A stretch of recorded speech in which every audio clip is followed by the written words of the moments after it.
Less than 2 kilometres west of Katoomba lies Pulpit Hill, a place many associate with the once iconic explorers' marked tree, the remains of which have since been removed. But this hill is also tied to several other relics of the Colonial era. Convict pits, a police station and lockup, and perhaps even the Blue Mountains' oldest European grave, just to name a few.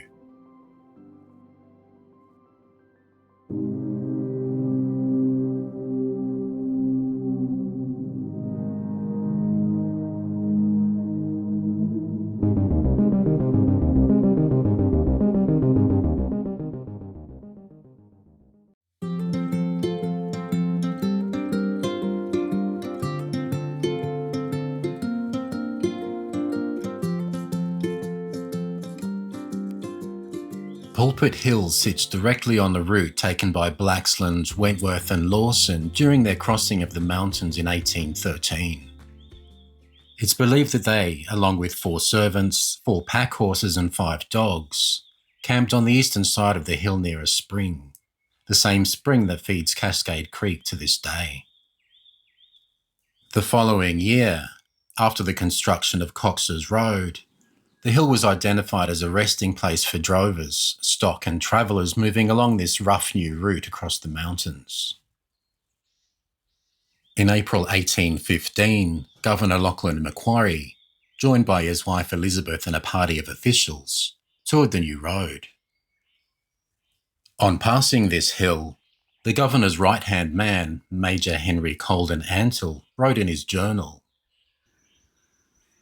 "This day's journey was found a severe one for cattle, the road very stony and a number of hills for the loaded carts. Past one which we called Pulpit Hill, from a large rock on its summit resembling a pulpit." As Commandant of Bathurst from 1819 to 1824, William Lawson was responsible for overseeing maintenance of the Western Road. One of his improvements was a short deviation known as Lawson's Mountain Road, which skirted the western side of Pulpit Hill and eased the steep incline originally built by Coxs. Before long, travellers began climbing the abandoned section of Cox's Road simply to enjoy the view from the hill. In doing so, they may have unknowingly created one of the earliest tourist tracks in the Blue Mountains. In 1822, Supreme Court Judge Baron Field recorded that he had made 2 diversions from the road, one to Pulpit Hill, a hill crowned by a rock more like an elbow chair in a cathedral than a rostrum. 2 years later, in 1824, French surgeon and naturalist René Lesson travelled across the mountains with French explorer and naval officer Jules Dumont d'Urville. Lesson later wrote of the deviation near Pulpit Hill. "We climbed a high eminence where the road formerly passed, for today it winds on the mountainside taking an easy grade. D'Urville and I climbed this old road with difficulty and we enjoyed the view of enormous precipices, deep chasms, in short the ruins of nature, which impressed us deeply. On this wind-beaten height stand rocks of various shapes. One of them bore the epitaph of a young man who died there in 1822, and whose still fresh grave will make me call this Mount Sepulchre." D'Urville kept his own private journal, one that was rediscovered by chance inside a bank vault in his hometown in Normandy, France, in 2007. This was a man, I must add, who met a horrific death in 1842, along with his wife and teenage son in one of the earliest railway catastrophes in history, trapped in a locked, derailed carriage as fires swept through the wreckage. His journal, however, records the original inscription on the mysterious headstone atop Pulpit Hill. "Sacred to the memory of Edgar Church, who departed this life, the 20 June 1822, aged 27 years.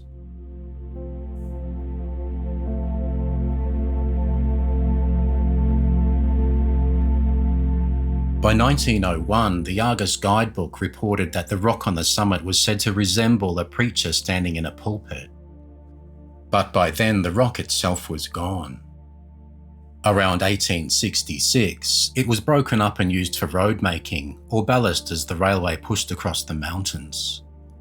Most of the rocks that once crowned the hill are gone, aside from this one and others deep in the bush.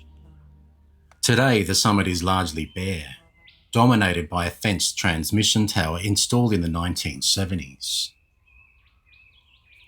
This 1894 map of the region clearly shows the location of an old cemetery on Pulpit Hill. Local resident Edward Thompson said back in 1983, 90 years old at the time, recalled seeing 3 graves there when he was just 10 years old. At the time, locals believed they belonged to a convict and 2 children who'd all died of diphtheria. Several years later, when Thompson returned, he noticed that the smaller graves had been lengthened and several additional mounds had appeared nearby. A bloke named Frank Walford described the cemetery in 1928 as having wooden crosses at the head of each grave, including offerings of withered flowers on the mounds. Those crosses eventually lost to fire. What remains today is far less certain. I first visited this site in 2019, and it already looks quite different today. Over time, new piles of rocks have appeared, old ones have shifted, and it's now nearly impossible to determine the true position of any original graves. Research conducted in 2009 by historian Dr. Edward Diker confirmed that one of these stone piles likely marks the grave of Edgar Church, a convict who was buried there in 1822. The same year Lawson built his Pulpit Hill deviation. If correct, it may be the oldest known European grave in the Blue Mountains.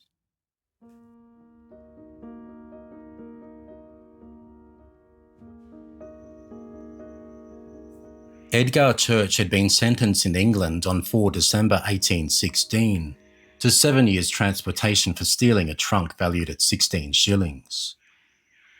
Nearing the end of that sentence, he became part of the road gang on Lawson's Mountain Road at Pulpit Hill. Just 1 year before his freedom, he died here. On 23 June 1822, 2 depositions were sworn before William Lawson in Bathurst. One convict, Charles Connells, stated that he'd come to the road men's huts on the mountain road. That night, while lying down, 2 men from another hut rushed in crying that Edgar Church was dead. They suspected it may have been the rum issued by Superintendent Richard Lewis, alcohol rations that were sometimes provided to road workers. Another witness, Government cart driver John Atkins, also testified that rum had been distributed to the men. He recalled that only an hour before his death, Edgar Church had appeared perfectly well. Shortly afterwards, he went to lie down in the corner of the hut, face to the ground and hands clasped together. This was where he died. A study conducted by the Roads and Traffic Authority in 2000 using ground-penetrating radar indicated that only 1 grave likely exists beneath the stone marker. The scan revealed a man-made excavation cut into the ironstone, measuring roughly 3 feet wide, 6 feet long and 6 feet deep. Even so, this doesn't rule out shallow burials, particularly in the rocky, acidic soils in the area, where time can erase all traces of human remains.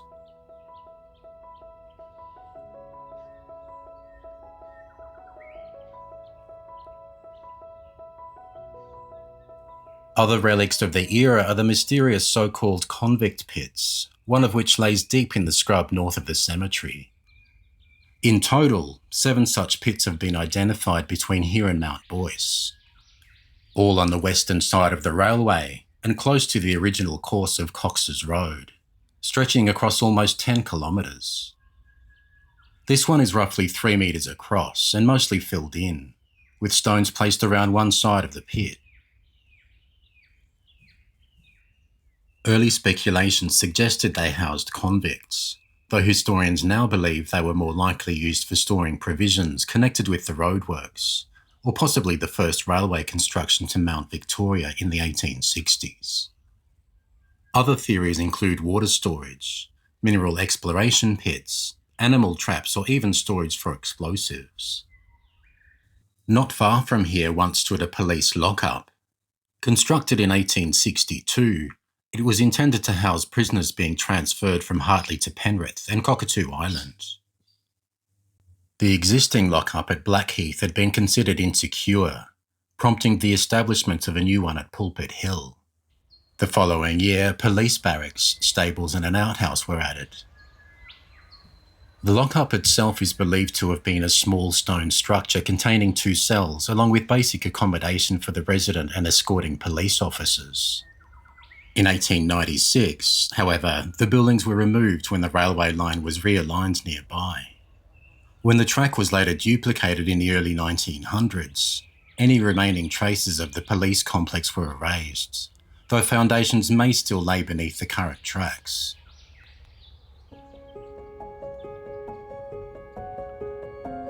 Standing here today, you can imagine the layers of history that once converged on this quiet hill. Travellers paused here after their long journeys between Penrith and Bathurst.